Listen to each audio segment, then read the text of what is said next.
నమస్కారం. V7 city న్యూస్కు స్వాగతం. ఛత్తీస్గఢ్లో మావోయిస్టులపై కేంద్ర ప్రభుత్వం సాగిస్తున్న మారణ హోమంపై సుప్రీంకోర్టు సిట్టింగ్ జడ్జితో న్యాయ విచారణ జరిపించాలని, ఆపరేషన్ గార్ను వెంటనే ఉపసంహరించుకోవాలని, మావోయిస్టు మృతదేహాలను తక్షణమే బంధువులకు అప్పగించాలని సిపిఐ రాష్ట్ర కార్యదర్శి హరినాథ్ రెడ్డి డిమాండ్ చేశారు. తిరుపతి ప్రెస్ క్లబ్లో సాయంత్రం జరిగిన మీడియా సమావేశంలో సిపిఐ నాయకులతో కలిసి ఆయన మాట్లాడారు.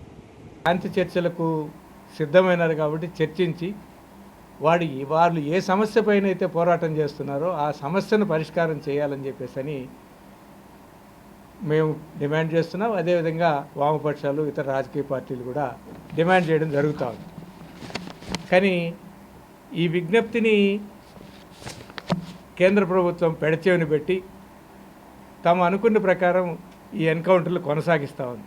ఈ క్రమంలోనే గత 5 రోజుల క్రితం అబూజ్మడ్లో వాళ్ళ కీలక కేంద్రమైనటువంటి అబూజ్మడ్లో పెద్ద ఎత్తున కేంద్ర బలగాలు దాడి చేసి ఆ పార్టీ కార్యదర్శి అయినటువంటి నంబాల కేశవరావును, వారితో పాటు మరో 25 మందిని హతం చేయడం జరిగింది. ఈ సందర్భంగా చనిపోయినటువంటి వారి శవాలను వాళ్ళ బంధువులు ఆఖరి చూపు కోసం సాంప్రదాయం ప్రకారం, వాళ్ళకున్న సెంటిమెంట్ ప్రకారం దాన్ని ఈ దహన కార్యక్రమాలు చేసుకోవడం కోసం ఇవ్వాలని చెప్పని విజ్ఞప్తి చేశారు. సరే, ఇందులో కొంతమంది సవాలు ఇచ్చారు.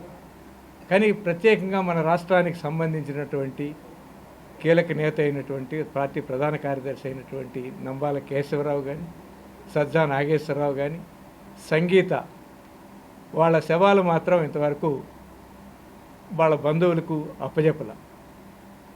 గత 5 రోజుల నుంచి వాళ్ళు ఆ ఛత్తీస్గఢ్లో పడిగాపులు కాస్తున్నారు. మొదటి దశలో వాళ్ళు విజ్ఞప్తి చేశారు. కేశవరావు వాళ్ళ తమ్ముడు పోయి ఆ రాష్ట్ర పోలీసులకు విజ్ఞప్తి చేస్తే హైకోర్టు నుంచి ఆదేశాలు వస్తే మేము శవాలను అప్పగిస్తామని చెప్పని అక్కడ పోలీసులు హామీ ఇచ్చారు. హైకోర్టు శవాలను వాళ్ళకి అప్పచెప్పాలని చెప్పేసి కోర్టు ఆదేశించింది. ఈ ఆదేశాలు తీసుకొని పోయి పోలీసులకు ఇచ్చిన తర్వాత ఏదైతే గతంలో ఇచ్చినారో ఆ హామీని పక్కకు పెట్టి ఈరోజు ఆ శవాలు అప్పగించకుండా ఆ శవాలను ఈరోజు కానీ నిన్నటి నుంచి పోలీస్ స్టేషన్ నుంచి ఆసుపత్రికి, మార్చిరీకి 4-5 సార్లు తిప్పుతూ ఉన్నారు తప్ప ఆ శవాలు అప్పచెప్పడం లేదు.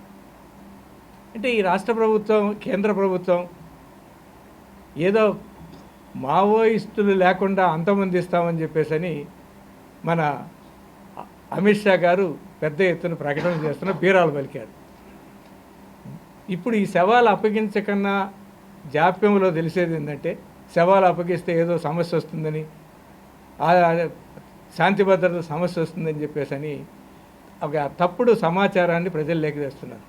వాళ్ళు పాపం లేకుంటే మావోయిస్టుల అనుచరులు కానీ, వాళ్ళ శ్రేయోభిలాషులు కానీ అక్కడ ఉండే ప్రజానీకం దుఃఖ సాగరంలో మునిగుంటే శాంతి భద్రత సమస్యలు ఎక్కడి నుంచి వస్తున్నాయి అంటే, వీళ్ళు మావోయిస్టులు అంతం చేస్తారో లేదో తెలియదు. కానీ ఈ మావోయిస్టుల శవాలను చూసి కూడా ఈరోజు కేంద్ర ప్రభుత్వం భయపడుతున్నది దీన్ని బట్టి స్పష్టంగా అర్థమవుతోంది.